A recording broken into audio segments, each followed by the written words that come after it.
মৰমৰ ছাত্ৰ-ছাত্ৰীসকল, তোমালোকলৈ নতুন এটি ভিডিঅ' লৈ আহিছোঁ। অসম জাতীয় বিদ্যালয়ৰ দ্বিতীয় শ্ৰেণীৰ আপোন পাঠৰ 10 নম্বৰ পাঠটিৰ বাকী অংশটো তোমালোকলৈ লৈ আহিছোঁ। আগৰ ভিডিঅ'সমূহ চোৱা নাই যদি চাই ল'বা। আহাচোন আমি কিনো আছে পাঠটিত তাকে চাওঁ।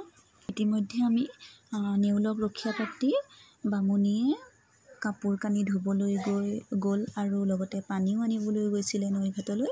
তাৰ পাছতে বাৰীৰ পৰা সাপ এডাল ওলাই অহাৰ পাছত কি হ'ল তাকে চাওঁ আমি। আহাচোন। সাপডালে কেঁচুৱাটিৰ কিবা বিপদ ঘটাব বুলি নেউলে বুজিলে আৰু সেয়েহে কি কৰিলে, নেউলে বামুণীক কি উত্তৰ দিব যদিহে বিপদ ঘটায়। খঙত একো নাই হয়, নেউলে সাপডাল আক্ৰমণ কৰিলে। তাৰ পাছতে সাপ আৰু নেউলৰ মাজত তয়াময়া ৰণ হ'ল আৰু সেই ৰণত অৱশেষত কোন জিকিল?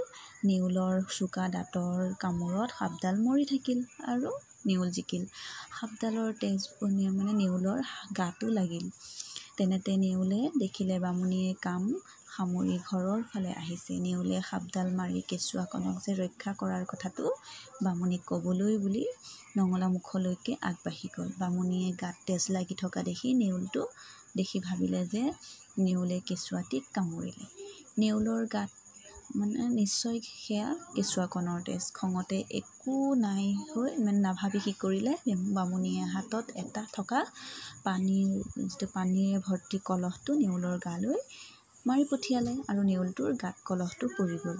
আজিলৈ ভিডিঅ'টো ইমানতে সামৰিছোঁ। ধন্যবাদ।